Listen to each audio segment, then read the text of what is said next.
So what if I told you that one simple sentence could be the engine for your entire life's work? I'm not talking about some complicated philosophy, but a single, powerful command you give yourself.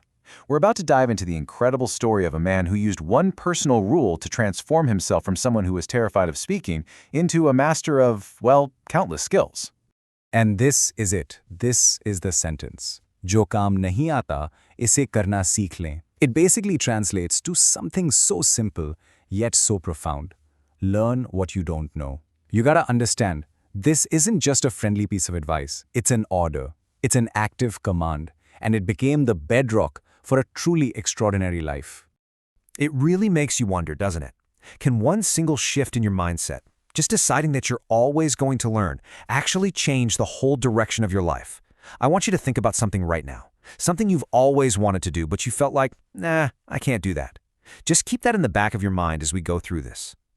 So to really understand how powerful this idea is, we have to go back, way back. This whole journey didn't start with some grand, ambitious plan. Nope.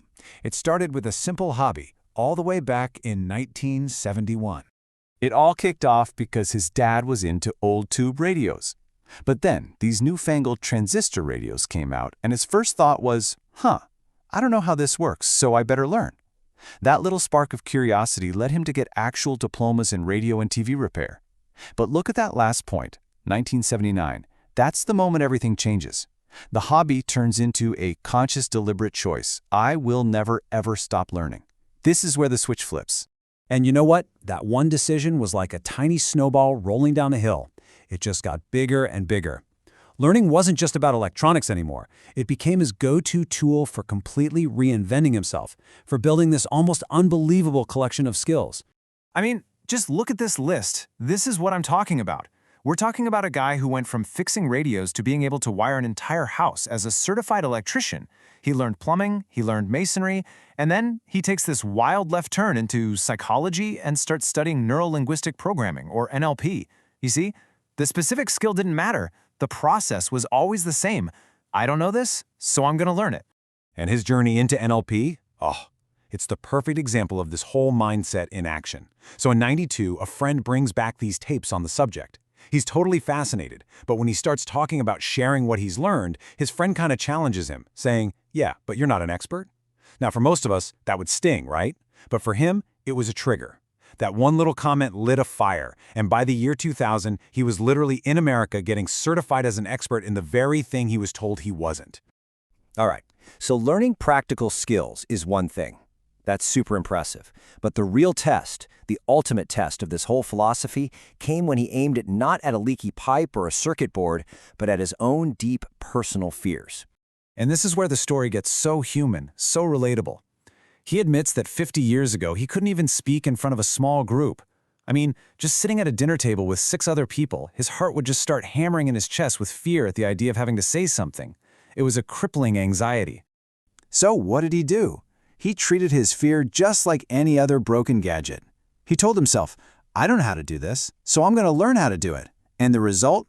I mean, just look at this. It is staggering. The same man who was terrified of speaking to 6 people around a table has now personally trained thousands of people in NLP, a field that's all about communication. And it wasn't some one-time fluke. Later on, an imam at his mosque just unexpectedly asks him to lead the prayer, and boom, same panic, same racing heart, just sheer terror. But by now, he had a system. Instead of running away, he thought, learn what you don't know. He faced it, he learned it, and he ended up leading prayers in his office mosque for the next 8 years. So after hearing all of this, all the skills, all the fears he's conquered, the big question is, what's the secret? What's the one thing that separates people who learn from people who don't? Well, turns out, it's shockingly simple. It's not about being a genius. It's not about having tons of time or money. He says there is only one true obstacle that stops any of us from learning anything we want. Just one single thing. And that one thing is irada. It's an Urdu word, and it means intention or resolve, that firm will to actually begin. See, without irada, without that rock-solid internal decision that says, I am doing this, nothing else matters. You could have all the resources in the world, but if you haven't truly, genuinely decided to learn, you are never going to take that first step. And that brings us right back to you. Remember that thing I asked you about earlier? The power isn't in the skill itself. The power is in the decision to go get it. It's in the irada. From radios to public speaking, it all started with the exact same choice.